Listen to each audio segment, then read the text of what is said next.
Hello friends, law lecture में आप सब लोगों का स्वागत है। आज हम लोग देखने वाले हैं इंफॉर्मेशन टेक्नोलॉजी एक्ट को, और इस वीडियो में हम लोग देखने वाले हैं टाइटल क्या है, जनरल इंट्रोडक्शन देखेंगे इंफॉर्मेशन टेक्नोलॉजी एक्ट का, थोड़ी सी हिस्ट्री देखेंगे, ऑब्जेक्ट देखेंगे इस एक्ट के लिए, उसके बाद अमेंडमेंट देखेंगे और लास्ट में हम लोग थोड़ा सा केस वगैरह भी देखेंगे। तो चलो शुरू करते हैं।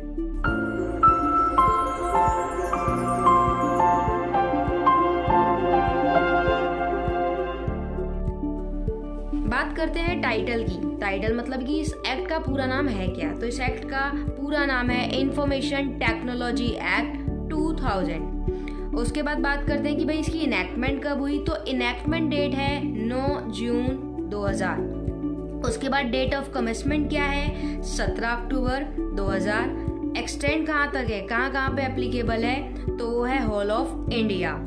अब बात करते हैं कि भाई इस एक्ट में चैप्टर क्या, सेक्शन क्या। तो चैप्टर 13 चैप्टर है, सेक्शन है 94, शेड्यूल है 4। उसके बाद इसकी जो अमेंडमेंट हुई, अमेंडमेंट 2008 में हुई। हालांकि अमेंडमेंट 2008 में हुई पर इंफॉर्मेशन टेक्नोलॉजी एक्ट 2000 के नाम से ही जाना जाता है।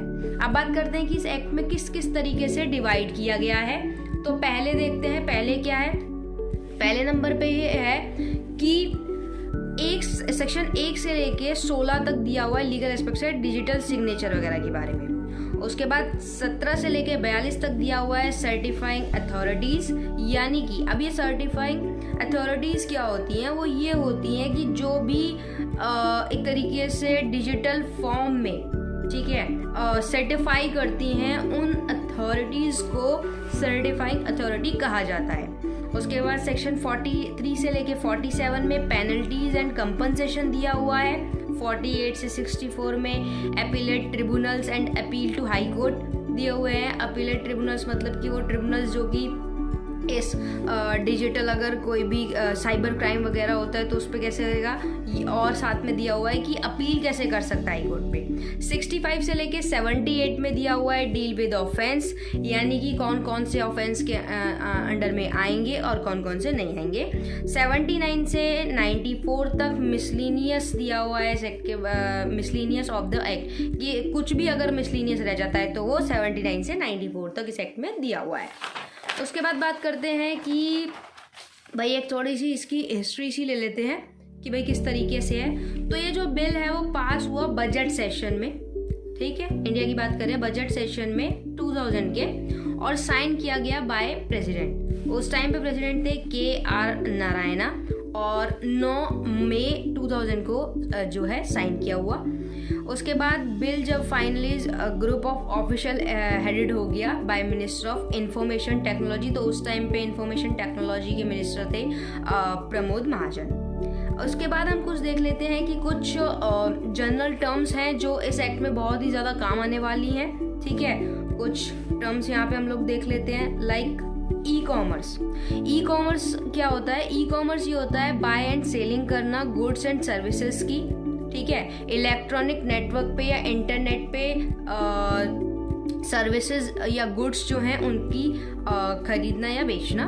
तो लाइक जैसे OLX हो गया, Amazon हो गया, तो ये क्या है, ये बाइंग एंड सेलिंग ऐप ही तो है, तो ये ई कॉमर्स हो गई। उसके बाद इलेक्ट्रॉनिक रिकॉर्ड किसे कहते हैं। इलेक्ट्रॉनिक रिकॉर्ड जो है वो ये होता है कि information capture through electronic means, like आपकी सॉफ्ट कॉपी हो गई, फाइल इमेज हो गई, पेन ड्राइव हो गई, ठीक है ना, ये सब क्या कहलाएंगी, इलेक्ट्रॉनिक रिकॉर्ड्स। उसके बाद बात करते हैं डिजिटल सिग्नेचर। तो भाई डिजिटल सिग्नेचर बेसिकली किस चीज़ के लिए, अ वे टू इंश्योर करता है that electronic document is authentic. तो यहाँ पर डिजिटल सिग्नेचर जो है वो एक ऑथेंटिक बताता है कि ये जो इलेक्ट्रॉनिक डॉक्यूमेंट है, हम समझ रहे हैं इलेक्ट्रॉनिक रिकॉर्ड्स, तो इलेक्ट्रॉनिक डॉक्यूमेंट जो है वो ऑथेंटिक है। डिजिटल सिग्नेचर एक मैथमेटिकली टेक्निक है जो यूज़ करता है वैलिडेट, कि वही वाली चीज़ बोल दी ना कि ऑथेंटिक चीज़ के लिए, कि भाई उस चीज़ की डिजिटल फॉर्म में जो डॉक्यूमेंट है उसकी ऑथेंटिक है या नहीं, उस बात का मैसेज करता है, लाइक सॉफ्टवेयर और डिजिटल डॉक्यूमेंट की। और काफ़ी सारी कंट्रियों में लाइक USA में डिजिटल सिग्नेचर ऐसे ही कंसीडर किया जाता है जैसे कि ट्रेडिशनल डॉक्यूमेंट सिग्नेचर होता है। ट्रेडिशनल डॉक्यूमेंट सिग्नेचर क्या, कि भाई एक डॉक्यूमेंट है देन उस पर आपने साइन कर दिया, ये ट्रेडिशनल हो गया।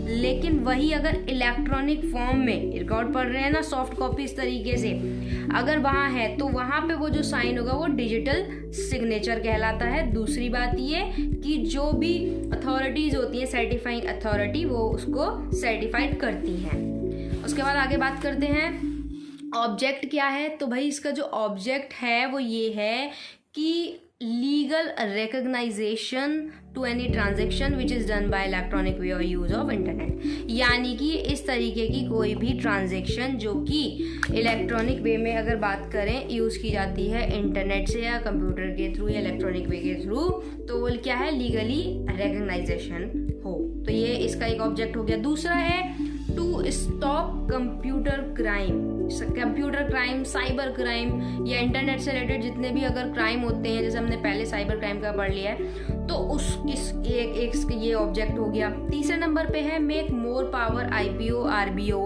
Indian evidence act restricting electronic crime, electronic crime को रोकने के लिए भी है। उसके बाद बात करते हैं फोर्थ पॉइंट की, जिसमें है कि जहाँ पे अकॉर्डिंग टू IT एक्ट 2000 में अगर कोई कंपनी जो है स्टोर कर सकती है, अपने डेटा को स्टोर कर सकती है, इलेक्ट्रॉनिक स्टोरेज कर सकती है, ये इसका ऑब्जेक्ट है। फिर है to give legal recognisation to digital signature for accepting any agreement via computer. तो अभी हमने सिग्नेचर की बात तो कर ही ली है, और भी इसके बहुत सारे ऑब्जेक्ट है, बट ये कुछ बेसिक थे। उसके बाद salient feature of information technology act, तो it extend to whole of India, section 1 में ही दिया हुआ है। दूसरी बात ऑथेंटिकेशन ऑफ इलेक्ट्रॉनिक रिकॉर्ड, एक ऑथेंटिक बताते कि भाई ये ऑथेंटिक है, इलेक्ट्रॉनिक रिकॉर्ड आपके सेफ है, सेक्शन 3 में है। उसके बाद legal framework of fixed digital signature, कि भाई कहीं ना कहीं क्या है, यहाँ पे एक डिजिटल फॉर्म में फंक्शन हो रहा है, वो चीज़ है। उसके बाद फोर्थ पॉइंट पे है legal recognisation of electronic record, electronic record हम पहले ही जान चुके हैं, सेक्शन 4 में है। फिर डिजिटल सिग्नेचर 5 में, देन 6 में आप नंबर पे पढ़ेंगे retention of electronic record, retain वगैरह के लिए, तो ये इसके साइलेंट फीचर हो गए। उसके बाद हम लास्ट में बात करते हैं कि अमेंडमेंट क्या। तो इस एक्ट में अमेंडमेंट जो रही वो अमेंडमेंट रही 2008 में।